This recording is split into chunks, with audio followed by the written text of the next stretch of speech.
कहानी की शुरुआत होती है मैक्स नाम के लड़के से, जिसकी माँ उसे स्कूल के लिए उठा रही थी। उठते ही मैक्स ने पूछा कि हम लोग कुत्ता कब पालेंगे। उसकी माँ ने जवाब दिया कि ऐसा कुछ नहीं करने वाले हम, क्योंकि तुम अपना कमरा तक साफ नहीं करते, सारा काम मुझे ही करना पड़ेगा उसका। स्कूल पहुंचने पर मैक्स अपनी सीट की तरफ जाने लगा, लेकिन तभी डीन नाम के लड़के ने उसे अड़ंगी मार के गिरा दिया। वो अक्सर मैक्स को परेशान करता था। दूसरी तरफ एक ब्रिलियंट साइंटिस्ट एलेक्स अपने बनाए हुए नैनो बॉट्स का डेमो दे रही थी। उन्होंने एक नैनो रोबोट बनाया था जिसके अंदर एडवांस एआई लगी हुई थी। ये रोबोट इंसानों की हर तरह के काम में मदद कर सकता है। उन्होंने बढ़िया काम किया था और जल्द ही उनके प्रोजेक्ट को और फंडिंग मिल जाएगी। कुछ घंटों बाद एक बहुत बड़ी क्रिमिनल गैंग के लीडर मायरॉन को इस नैनो रोबोट के बारे में पता चला। उसके आदमी ने समझाया कि अगर हमें ये रोबोट मिल जाए तो बैंक अकाउंट्स लूटना और स्टॉक मार्केट कंट्रोल करना आसान हो जाएगा। मायरॉन समझ गया कि अगर ये रोबोट उनके हाथ में होगा तो कितने ताकतवर हो जाएंगे वो लोग। फिर उसने अपने लोगों को कहा कि गेको को बुलाओ। गेको उसका सबसे खास एजेंट था और मायरॉन चाहता था कि वो ही इस मिशन को पूरा करे। इधर गेको ने लैब की बिल्डिंग पर चढ़ाई शुरू कर दी। अपने खास गैजेट्स का इस्तेमाल करके वो बिल्डिंग की दीवार पर चढ़ने में सफल हो गया और बड़ी सफाई से खिड़की का ग्लास काट कर अंदर घुस गया। वो सीलिंग पर किसी मकड़ी की तरह चलने लगा। उसने सिक्योरिटी लेजर्स को पार करने के लिए अपनी नेम प्लेट का इस्तेमाल किया। उसने एक खास तरह की लेजर सीसीटीवी कैमरा के ऊपर मारी ताकि उसके अंदर मोशन सेंसर काम न करे। गेको आखिरकार उस जगह तक पहुंच गया जहां सभी नैनो बॉट्स रखे हुए थे। गेको जैसे ही अपना डिकोडर मशीन में लगाने लगा, इतने में ही गार्ड आ गया। उसे देखते ही गेको छुप गया, पर तभी डिवाइस ओपन हो गया और उसकी आवाज ने गार्ड का ध्यान खींचा। मौका पाकर गेको ने भी तुरंत गार्ड पर हमला किया और भाग गया। लेकिन इस सब के बीच अब जोर जोर से अलार्म बजने लगा। गेको ने सिलेंडर उठाया और गार्ड से बचता हुआ बिल्डिंग के अंदर भागा।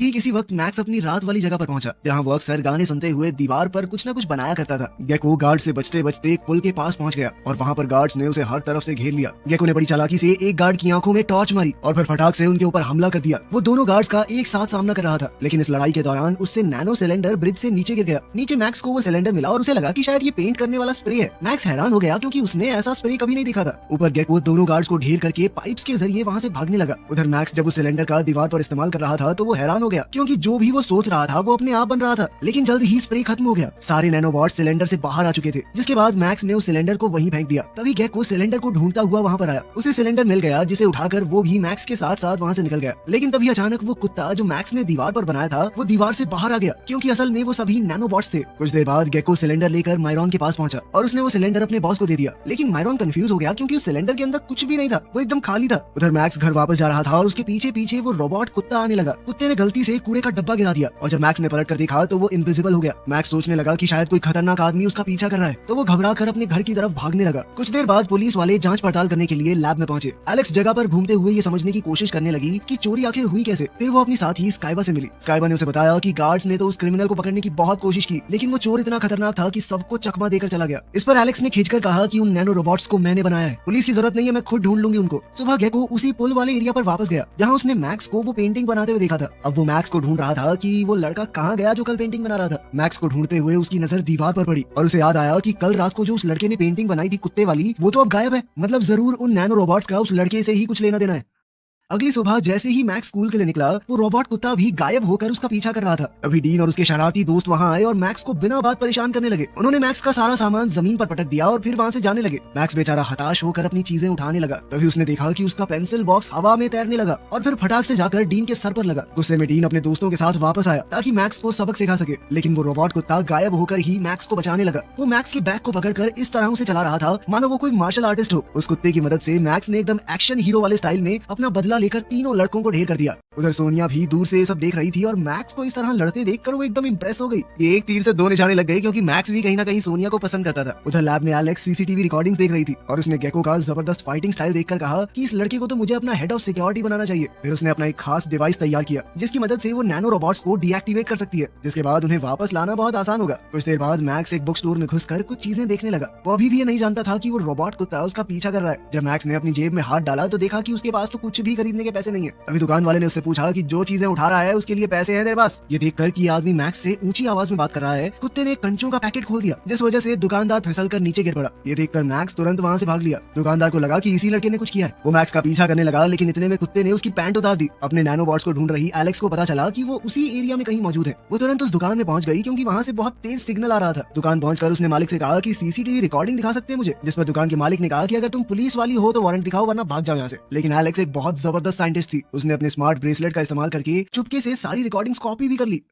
कुछ देर बाद मैक्स कल रात वाले ब्रिज के नीचे पहुंचा। उसने दीवार पर देखा कि कल जो मैंने ड्राइंग बनाई थी वो तो यहाँ है ही नहीं। अचानक वो रोबोट कुत्ता उसके सामने आ गया और उससे एकदम इंसानों की तरह बात करने लगा। डर के मारे मैक्स नीचे गिर गया। रोबोट ने मैक्स को स्कैन किया और कहा कि तुम डरे हुए लग रहे हो, डरने की जरूरत नहीं है, मैं तुम्हारे लिए ही यहाँ पर आया हूँ। तुम्हें कोई भी दिक्कत हो मुझे बताओ और थोड़ी लंबी लंबी सांसें लो, रिलैक्स करने में आसानी होगी। लेकिन बेचारा मैक्स फिर भी घबरा कर वहाँ से भाग गया। घर जाकर मैक्स बेड पर लेटकर सोचने लगा कि बड़ा अजीब कुत्ता था यार, शुक्र है बच गया। लेकिन वो कुत्ता अभी भी उसके कमरे में मौजूद था। उसने बताया कि वो बहुत सारे नैनोबॉट से बना है और वो अपने मालिक की मदद करने के लिए कुछ भी कर सकता है। कंफ्यूज होकर मैक्स ने पूछा कि तुम मुझे अपना मालिक क्यों बोल रहे हो। इस पर कुत्ते ने जवाब दिया कि तुमने ही तो उस सिलेंडर को स्प्रे पेंट की तरह इस्तेमाल करके मुझे बनाया है। जल्द ही मैक्स समझ गया कि इसी कुत्ते ने मेरी मदद की थी वहाँ पे, तभी मैं ब्रूस ली की तरह लड़ रहा था। इस पर उसने कुत्ते को और डांटा कि मैं आराम से अपनी गंदी सी जिंदगी जी रहा था ना, अब अगली बार वो लड़के मुझे देखेंगे और मारेंगे। खैर फिर मैक्स ने अपने कंप्यूटर पर देखा कि शहर में एक बहुत बड़ा ड्राइंग कंपटीशन होने वाला है, जिसमें जीतने वाले को एक बहुत ही खास कोर्स में सीट मिलेगी, वो भी एकदम फ्री। मैक्स ने एक बार को सोचा कि पार्ट ले लेता हूँ, लेकिन फिर खुद ही हताश होकर बैठ गया कि मैं तो कर ही नहीं पाऊंगा, वहाँ तो बहुत बड़े बड़े आर्टिस्ट आएंगे, मुझसे नहीं होगा। उधर एलेक्स अपनी गाड़ी में सिक्योरिटी रिकॉर्डिंग्स को चेक कर रही थी, तभी उसके पास दोबारा से अलर्ट आया कि नैनोबॉट्स कुछ तो कर रहे हैं। इधर वो रोबोट कुत्ता मैक्स की सारी ड्राइंग्स को स्कैन कर रहा था ताकि वो कंपटीशन की वेबसाइट के ऊपर रजिस्टर कर सके मैक्स के नाम से। अगले दिन गेको उसी ब्रिज के नीचे वापस आया और वहाँ मौजूद लोगों से पूछने लगा कि इतना सा लड़का एक देखा क्या, सुनहरे वाले उसके, लेकिन किसी को मैक्स के बारे में कुछ नहीं पता था। गेको परेशान हो गया कि कैसे ढूंढूं नैनोबॉट्स को।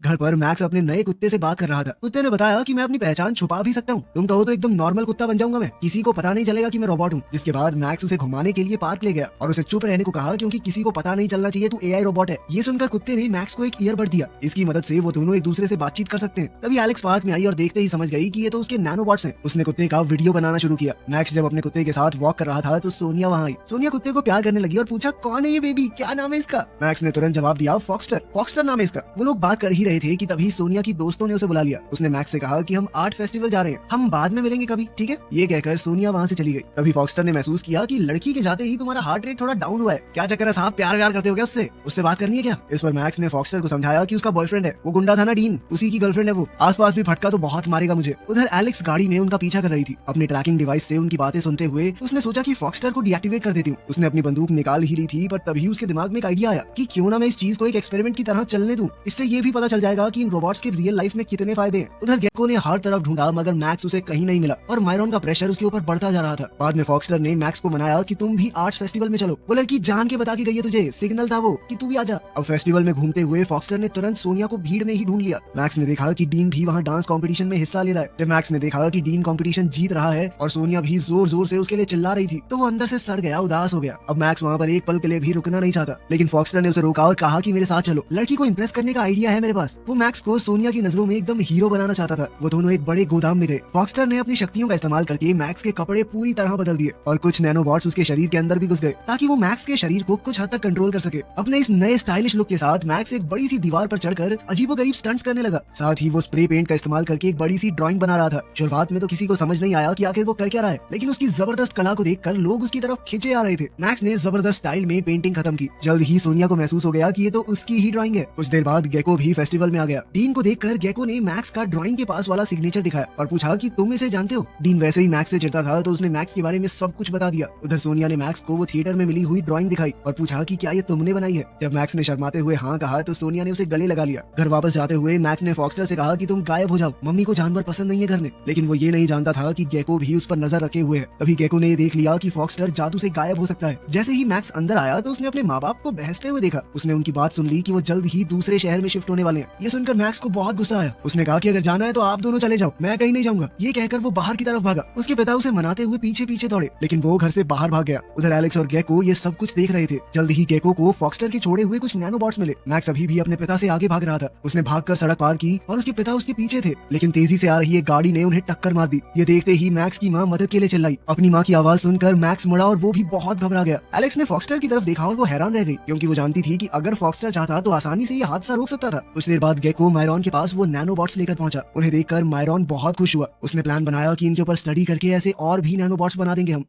हॉस्पिटल में मैक्स और उसकी माँ कॉरिडोर में इंतजार कर रहे थे। तभी डॉक्टर ने बताया कि उसके पिता खतरे से बाहर हैं, लेकिन उन्हें कुछ दिनों के लिए एडमिट रखना पड़ेगा। बाहर मैक्स फॉक्स्टर से मिला और पूछा कि तुमने मेरे पिता को बचाया क्यों नहीं। फॉक्स्टर ने जवाब दिया कि आप मेरे मालिक हो, मैं तो बस आपका पीछा कर रहा था। आप अपने परिवार से दूर भाग रहे थे तो मुझे बीच में आना ठीक नहीं लगा। ये सुनकर मैक्स को और गुस्सा आ गया। उसने वो ईयरपीस फॉक्स्टर के पास रख दिया और कहा कि अब मैं तेरा मालिक नहीं हूँ। ये सुनकर फॉक्स्टर बहुत उदास हो गया और उसने अपने आप को इनविजिबल बना दिया। उधर मायरॉन अपने साइंटिस्ट के ऊपर जोर डाल रहा था कि ऐसे ही नैनोबॉट्स बनाने बहुत सारे। तभी गेको मायरॉन से मिला और मायरॉन ने कहा कि उस लड़के को उठा कर ले आओ मेरे पास। गेको ने कहा कि लड़के की कोई गलती नहीं है, उसे तो पता ही नहीं वो कुत्ता कहाँ से आया उसके पास। लेकिन मायरॉन ने कहा कि मुझे इस बात से कोई फर्क नहीं पड़ता, उस लड़के को मेरे पास लेकर आओ। गेको मजबूर होकर वहाँ से निकल पड़ा। वो अंदर से बुरा नहीं था, ये सब करना नहीं चाहता था वो। साथ ही मायरॉन ने अपने दूसरे आदमी इगोर को भी इसी काम पर लगा दिया। हॉस्पिटल में मैक्स को पता चला कि उसके पिता होश में आ गए हैं। मैक्स ने जब उनसे बात की तो उन्होंने कहा कि हम नहीं होंगे शिफ्ट, बस तू खुश रह और आगे से कभी ऐसे भागना मत, समझा। उसके पिता ने ये भी माना कि हमें बिना तुमसे बात किए इतना बड़ा फैसला नहीं लेना चाहिए था। कुछ देर बाद जब मैक्स बाहर गया तो फॉक्सटर अभी भी उसका वही इंतजार कर रहा था। फॉक्सटर अपने मालिक के साथ बिताए हुए पलों को याद कर रहा था। कुछ देर बाद मैक्स ने उसके पास जाकर कहा कि देखो जो हो गया, आगे से इस बात का ध्यान रखना कि हमेशा इंसानों की जिंदगी बचाना सबसे ज्यादा जरूरी है, चाहे बाकी कुछ भी चल रहा हो, जिंदगी से ऊपर कुछ नहीं है। उसकी बात खत्म होते ही सोनिया भी वहाँ आ गई। वो मैक्स से मिलने और उसके पिता का हाल चाल लेने ही आई थी। ये सुनकर उसे खुशी हुई कि मैक्स के पिता ठीक है। जब मैक्स ने डीन के बारे में पूछा तो सोनिया ने कहा कि मैं उसकी गर्लफ्रेंड नहीं हूँ, सबको झूठ बोलता फिरता है वो। तभी दोनों ने एक आदमी को हॉस्पिटल के सामने कार पार्क करते देखा। मैक्स ने उसे कहा कि अंकल यहाँ पर गाड़ी मत लगाओ, अचानक एम्बुलेंस आएगी तो दिक्कत होगी। लेकिन ड्राइवर ने मैक्स की बात नहीं मानी। सोनिया को इम्प्रेस करने के लिए फॉक्सटर को एक आइडिया आया। वो चुपके से गाड़ी के अंदर घुस गया और मैक्स के कान में अपना ईयरबड लगा के कहा कि जल्दी से अपनी दोस्त को गाड़ी में बैठाओ। मैक्स पहले तो थोड़ा घबराया, लेकिन फिर फॉक्सटर के प्लान पर भरोसा करने लगा और स्पोर्ट्स कार को चलाते हुए पार्किंग लॉट से निकल गया। जल्द ही उनका पीछा गेको और इगोर भी करने लगे। इन दोनों की ही संदिग्ध हरकतें देखकर एलेक्स भी उनके पीछे निकल पड़ी। मैक्स ने साइड से जाते हुए कुछ बच्चों के ऊपर पानी भी उछाल दिया। ये कोई और नहीं बल्कि डीन और उसके दोस्त ही थे। वो दोनों मस्त गाड़ी में घूम रहे थे, ये ना जानते हुए कि दो गुंडे उनका पीछा कर रहे हैं। इतने में एलेक्स ने इगोर की लाइसेंस प्लेट से पता लगाया कि वो इंटरपोल से भागा हुआ अपराधी है। ये देखकर एलेक्स बहुत डर गई और उसने अपनी पल्स गन का इस्तेमाल करने का फैसला किया ताकि वो इगोर को रोक सके किसी को चोट पहुंचाने से पहले। लेकिन एन वक्त पर एलेक्स का निशाना चूक गया और उसने वो मैग्नेटिक पल्स सामने की तरफ छोड़ दी, जिससे अचानक गेको की बाइक बंद पड़ गई और वो दूर जा गिरा। और वहीं मैक्स और सोनिया की गाड़ी भी रोड के किनारे टकरा गई। मैक्स ने सोनिया से पूछा कि तुम ठीक तो हो, जिसके बाद वो फॉक्सटर पर चिल्लाने लगा कि साले ढंग से गाड़ी चलानी नहीं आती तुझे। ये सुनकर सोनिया डर गई कि ये किससे बात कर रहा है। तभी इगोर वहाँ आया और वो नकली पुलिस वाला बनकर सोनिया और मैक्स को अपने साथ ले गया, ये कहकर कि मैं तुम्हें सही सलामत घर छोड़ दूंगा। उधर एलेक्स तुरंत फॉक्सटर की मदद करने पहुंची, जो उस मैग्नेटिक पल्स की वजह से बहुत कमजोर हो गया था। जब फॉक्सटर को पता चला कि एलेक्स ने ही उसे बनाया है तो उसने कहा कि हमें कुछ भी करके मैक्स को बचाना होगा। उसने समझाया कि मैक्स के कान में अभी भी मेरा ईयरबड लगा हुआ है, हम उसकी लोकेशन का पता लगा सकते हैं। उधर गेको भी बच्चों की जिंदगी खतरे में नहीं डालना चाहता था। चोरी चकारी ठीक है, लेकिन वो इतना बुरा इंसान नहीं था। उसने भी फैसला किया कि वो अकेला जाकर मैक्स और सोनिया को बचाएगा।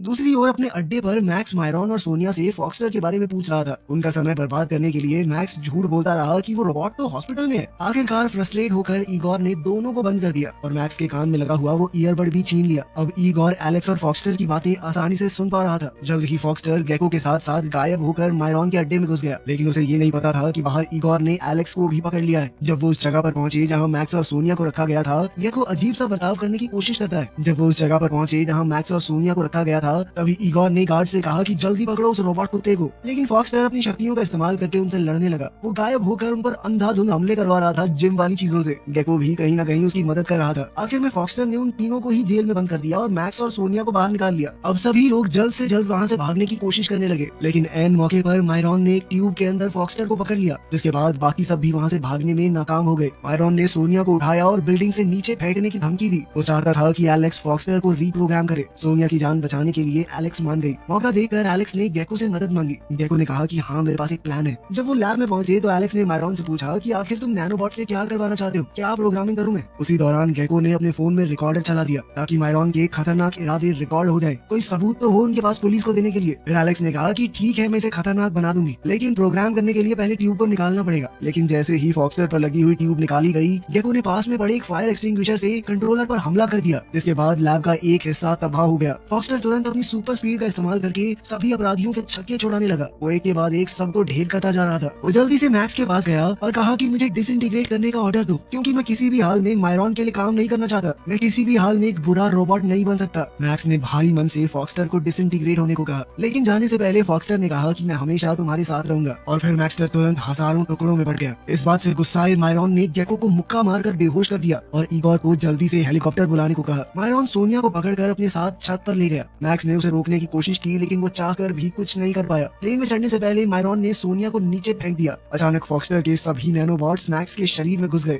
और मैक्स को अपने दिमाग में फॉक्सटर की आवाज सुनाई देने लगी, जो उसे लड़ने के लिए हौसला दे रहा था। मैक्स ने तुरंत मायरॉन पर हमला बोल दिया और एक के बाद एक हमले करने लगा उसके ऊपर। और अचानक उसे सोनिया की चीख सुनाई दी। वो तेजी से नीचे गिर रही थी। मैक्स को समझ आ गया कि मुझे जल्द से जल्द इसे खत्म करना होगा। मायरॉन ने एक बड़ा पत्थर मैक्स की तरफ फेंका, लेकिन मैक्स ने एक ही झटके में उसे पकड़ लिया और आखिर में एक जबरदस्त मुक्का मारकर मायरॉन को ढेर कर दिया। इसके बाद वो तुरंत सोनिया को बचाने के लिए भागा और सुपर स्पीड का इस्तेमाल करके उसने एन मौके पर सोनिया को बचा लिया। मायरॉन को गिरफ्तार करवाने के बाद एलेक्स ने सभी नैनोबॉट्स वापस सिलेंडर में बंद कर दिए। आखिर में एलेक्स ने गेको से पूछा, मेरे लिए काम करोगे? मुझे एक सिक्योरिटी हेड की जरूरत है, जिसके लिए गेको तुरंत ही मान गया। अगले दिन मैक्स को एक लेटर मिला जिसमें लिखा था कि वो ड्राइंग कंपटीशन जीत चुका है। ये देखकर वो बहुत खुश हो गया। उसके माँ बाप ने इसी खुशी के मौके पर उसे एक गिफ्ट दिया। एक छोटा पपी था जो बिल्कुल फॉक्सटर जैसा दिखता था। वीडियो पसंद आई तो लाइक कर देना, चैनल को सब्सक्राइब कर लेना। मिलते हैं अगली वीडियो में।